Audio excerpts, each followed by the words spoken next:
Hey everyone, how's it going? Sorry for the delay since my last episode here on Hiragana.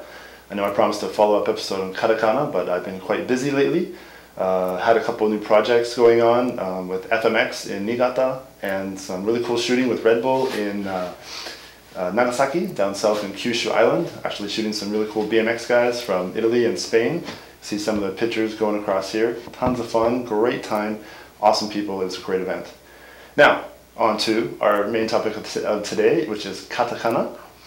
So, in our last video, which I hope you remember, there's a link below if you've forgotten about it. So last time we talked about Hiragana, which is the Japanese phonetic alphabet of about 48 characters.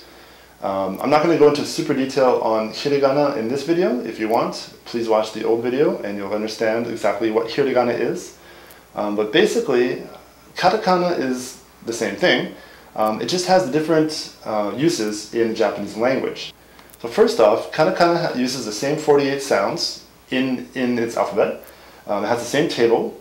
So there's the same I, U, E, E, O, Ka, Ki, Ku, Ke, Ko, and all that is found in Hiragana. But in Katakana, you'll notice that one big difference between the characters are how they're written, obviously. But you'll notice that in Hiragana, you have very nice flowing lines in the characters, like A is very nice and round.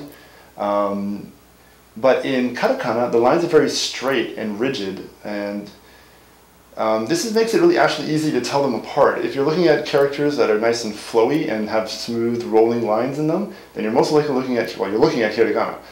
If you're looking at characters that are very rigid and straight and hard cuts and angles in the character, then you're looking at a Katakana character, if it's the phonetic characters. So let's just take a quick look at a few examples here. So we have, say, A in Hiragana, and now A in Katakana. So you notice the big rolling lines in the Hiragana one, and the sharp lines in the Katakana one. And then, Ka in Hiragana and Ka in Katakana, or pretty much any of the characters you want to look at. Sa and Sa.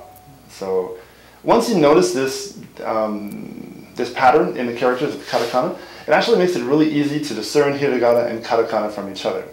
Then it's just a point of memorizing them like you did with Hiragana, and remembering how to write them and read them. Now, where are Katakana used as opposed to Hiragana? Like, you might say, why not just use Hiragana for everything? It would make it so much easier. And yes, you are right. I know me and my friends thought this many times studying Japanese. But basically, the difference between Hiragana and Katakana is used when you're looking at a word that is derived from outside of Japan. So the Japanese language is very old, and a lot of words came from, say, China and inside Japan and developed on its own. But after a certain period in time, a lot of words and influence and culture and that started to come into Japan. I'm not going to get into the details of the history of Japan right now. And this influenced the language, and still does to this day, which I'll get to in a second. So words like, say, one really well-known word, basketball. So the Japanese don't have a word for basketball, so they say basketball, okay? And then say, the word for, a common word for bread, which is pan, which comes from Portuguese for bread. And that's just pan, and that's, another really easy word to remember, but it's katakana, pan. And then cigarettes, tabaco, that's also from Portuguese. And there's a lot of other words from Italian, English, Latin that you'll come across in your everyday dealings with Japanese, and they're all using this Katakana language. So say you're reading a magazine or a newspaper article or something like that, and you come across these words or these characters that are very sharp and rigid, and you think, oh, well, what is this? I don't know this word. Just sound out the Katakana, and then hopefully you'll be able to understand what the word is. So, you're reading a newspaper article on sports, and you come across the word basketball. Ah, basketball. Okay, I get it. It's pretty easy. So in that way, it's not that bad, and it's quite easy to pick up the words and understand them. And a lot of times when people are conversing, they'll just throw these words into their conversation. And if you're a native English speaker like I am, it's usually pretty easy to pick up what they want to say. But there are people out there who throw in words in Katakana that are English words that they really don't know what they actually mean themselves, and they're just trying to look cool, and this can be quite frustrating. And I know I've worked with people like this, and it's quite interesting. But anyways, I digress. Now, I said that these words are still, like, the Japanese language is cool in that it's always evolving and always changing.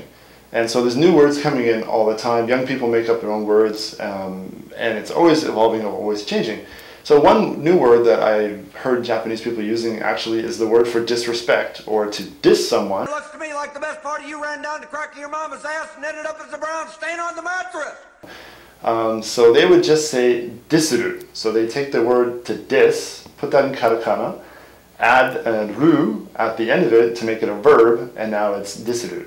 So yeah, they can do this. Young people change things up all the time and make new words into Japanese, often coming from words outside of Japan itself, through media, movies, and things like that. So yeah, that's basically katakana. You know, it's just like hiragana in the table and the sounds and how you change the sound of the words with the circle or the tenten and things like that. But it's used mainly for words from outside of Japan. So now that you know that, you know, pick up one of these charts that you can get at the link below. Again, sit down, write up the katakana as much as you can, try to remember it. It's really pretty easy. Any adult should be able to do it no problem. And yeah, have fun with it and see what you can do and keep on studying. Cheers.